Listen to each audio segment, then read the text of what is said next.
Hello friends, welcome to స్వరాస్టిక్స్. ఈరోజు భారతదేశానికి 3 సార్లు ప్రధానిగా పనిచేసిన అటల్ బిహారీ వాజ్పేయి గారి జయంతి కాబట్టి ఆయన గురించి కొన్ని ఇంపార్టెంట్ విషయాలు తెలుసుకుందాం.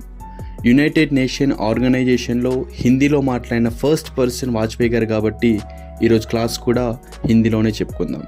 अटल बिहारी वाजपेयी मध्य प्रदेश राष्ट्र ग्वालियर में उनका जन्म हुआ.